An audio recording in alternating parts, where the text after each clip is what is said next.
There's a difference between being powerful and being unkillable. And this Warlock build might just be the most immortal setup Destiny 2 has right now.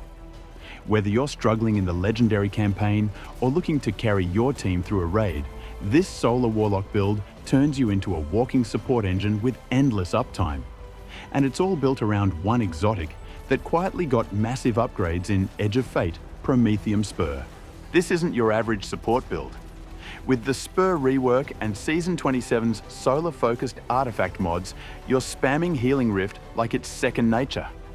You'll be keeping your fire team alive, buffing them with Radiant, charging your abilities off kills, and chaining grenades and melees without missing a beat. It's a perfect mix of offense, sustain, and group utility. And yes, it's strong enough to carry you through the hardest content Destiny 2 has to offer right now. Welcome to Insightful Gaming.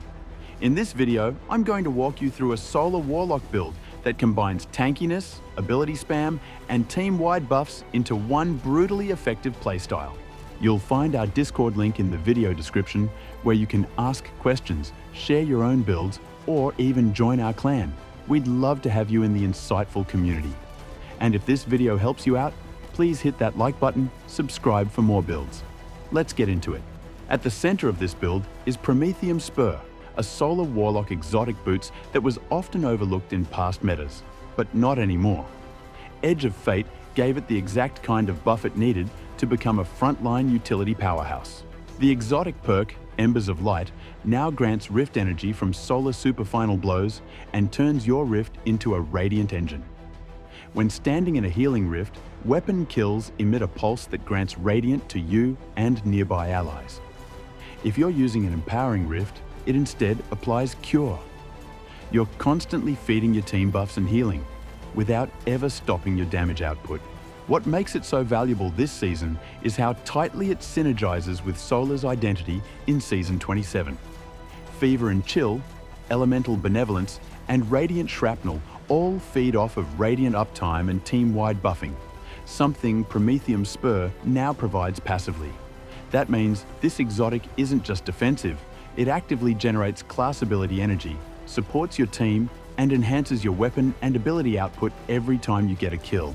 In effect, it transforms your Rift from a single-use support tool into a looping, regenerating solar engine, one that heals, buffs, and accelerates your build all at once. When it comes to weapons, the entire setup revolves around two goals: keep Radiant up and fuel your ability loop with solar synergy. That's why the top pick for this build is Polaris Lance. This exotic scout rifle generates free explosions every 5 precision hits with its perfect 5th trait, which not only creates passive AoE damage, but also grants Radiant through the Fever and Chill seasonal mod. It's safe, consistent, and effortlessly triggers Ember-based effects from range. You can also lean into Sunshot for pure ad clearing, or Skyburner's Oath for suppression and burning from mid-range, especially useful in higher-end content. If you're not using an exotic weapon in your primary slot, a strong solar legendary with Incandescent, Heal Clip, or Demolitionist works beautifully. The weapon loop is simple. Precision kills with solar primaries grant Radiant. Radiant fuels ability regen, and ability kills loop that right back into weapon and Rift uptime. In this build, we're leveraging Song of Flame as our super of choice. It allows you to move while casting, spam ignitions, and rapidly proc your exotic's Radiant and healing pulses, making it ideal for aggressive team support or solo survival. Your class ability is Healing Rift, and it's the backbone of the entire loop.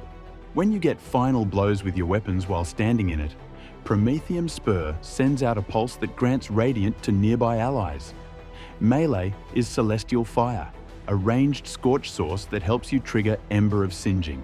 Grenades are fusion grenades, empowered by Touch of Flame, turning each throw into a double, exploding, high damage burst.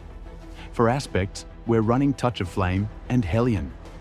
Touch of Flame boosts fusion grenades into true mini nukes, while Hellion ensures that every powered Rift drop creates a solar soul. These souls lob mortars at enemies applying Scorch, feeding ability energy and playing directly into the Fragments synergy that follows. Our Fragments solidify the energy economy and team-wide support.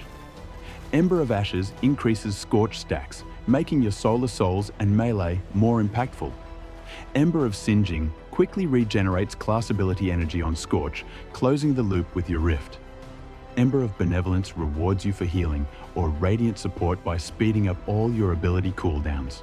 And finally, Ember of Solace extends the duration of Radiant and Restoration, giving your whole team more uptime on buffs from your Rift, Song of Flame, or solar weapon triggers. With the stat rework introduced in Edge of Fate, we now focus on stat groupings that impact multiple aspects of gameplay. For this Solar Warlock build, you'll want to prioritize Weapons and Grenade. Weapons directly affect reload speed, handling, and stability, all crucial when you're rotating through solar primaries like Polaris Lance or Sunshot. Keeping weapon uptime smooth also means you're maintaining Radiant through Fever and Chill, and pushing sustained solar damage that triggers mods like Radiant Shrapnel and your Exotics Pulse effects. Grenade is next in priority, reducing your fusion grenade cooldown and scaling its damage output, especially important with Touch of Flame enhancing every throw. Now for armor mods, which complete the synergy circle. On your helmet, run Harmonic Siphon to generate orbs from solar weapon kills, Dynamo to reduce super cooldown when placing your Rift near enemies, and Heavy Ammo Finder for raid or Nightfall content where heavy ammo is critical. Your gauntlets should carry Bolstering Detonation to regenerate class ability energy from grenade damage, Firepower to create orbs from grenade kills, and Impact Induction to restore grenade energy when landing melee hits, each mod feeding into the next in a seamless cycle. On your chest piece, choose damage resist mods suited to the activity. Your legs should stack 3x Solar Surge mods. This keeps your solar weapon damage amped when using armor charge and synergizes with Radiant uptime for some real damage boosts in DPS phases or boss fights. Finish with the Warlock Bond, where you'll want Bomber for grenade cooldown on Rift use, Outreach to regenerate melee energy from class ability use, and Reaper to generate orbs after weapon kills post-Rift. Season 27's artifact mods are the cherry on top. Fever and Chill grants Radiant on rapid solar precision hits, perfectly syncing with Polaris Lance or other crit-reliant primaries. Elemental Benevolence gives class ability energy when you buff allies with Radiant or Cure, which happens passively through your Rift pulses. Cauterized Darkness amplifies solar damage against Strand or Stasis debuffed enemies, great for synergizing in team loadouts.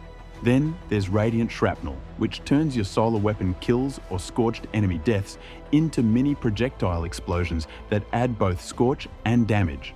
No ability input needed. Finally, Shield Crust boosts your grenade damage and regen, while Radiant further accelerating your fusion grenade loop. This build makes you nearly unkillable, constantly buffed, and a walking support station for your entire fire team. With Promethium Spur, solar weapon spam, and ability uptime through the roof, this is peak Solar Warlock gameplay. It shines in raids, excels in campaign, and absolutely carries in endgame content. If you enjoyed the video, drop a like, hit subscribe, and share this with a friend who needs a Warlock glow-up. Discord link is in the description if you want to join the clan or talk builds. Thanks for watching Insightful Gaming. See you in the next one.